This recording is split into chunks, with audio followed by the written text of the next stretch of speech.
Katie, cycle 3, week 4. This is our squats and lat day, but also going to be our education day as we continue on through these cycles. So breath embrace, 1 minute, abdominal 360 breathing. We're going to do wall angels on the floor. So a wall angel is elbows and backs of hands on the wall as high as you can go and as low as you can go. So same deal on the floor. Elbows and backs of hands on the floor. Don't want this big arch or rib flare. Relax. Abdominal breathing. You can abdominal breathe still and then slowly move as high as you can go without back coming off the ground or hands or elbows coming off the ground. So you're just going to slowly move through that. You may only have a little bit of range of motion, and that's okay. Stop at your sticky spot and just breathe and continue for that minute to try to work it out throughout that range of motion.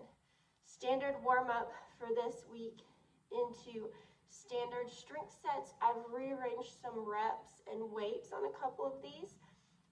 I made note on your lunge to marching press. You're very intuitive.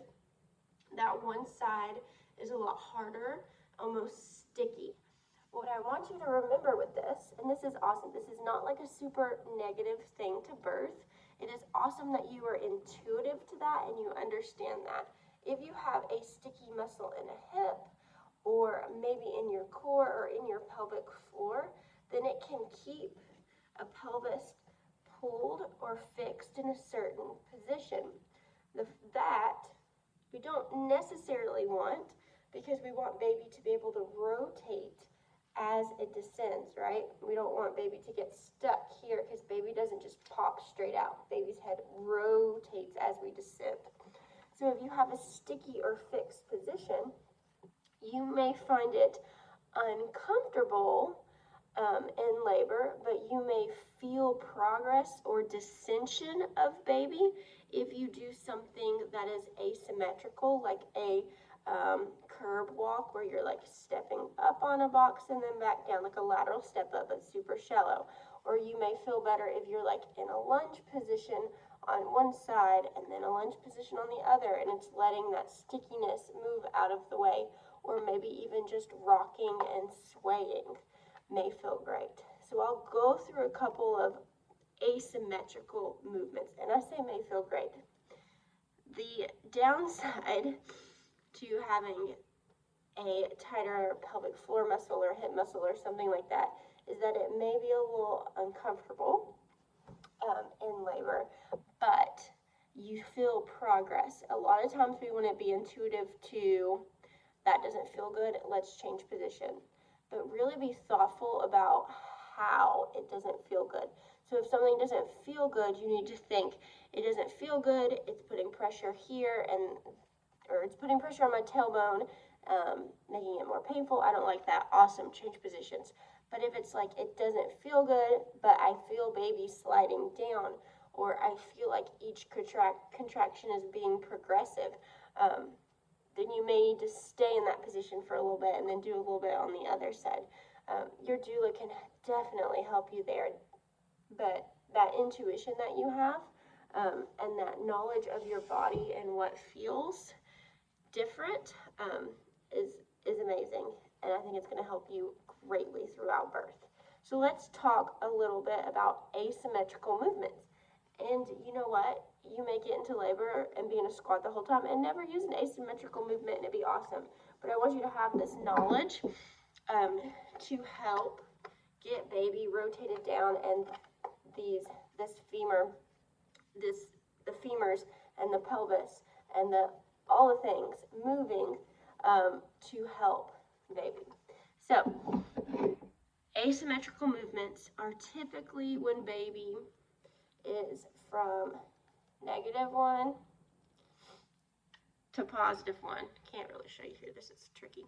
The ischial spine here. It's in the bowl, but not fully engaged, and not high up here. It's within this pelvic bowl here.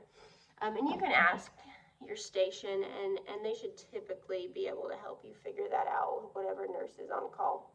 So asymmetrical movements that we like is hip shifting, lats up. So lats up on wall, or that like with a partner slow dance style thing, and you're just sort of swaying or shifting hips. So either you're just soft knee rocking, or you're sort of alternating bent knees. That back and forth may feel really good. Something else is a lunge position. You may feel good in a lunge like this. You may feel good in a lunge. A birth ball works better, but leaning on a ball and rocking in a lunge. Another position we can do is Cossack squats.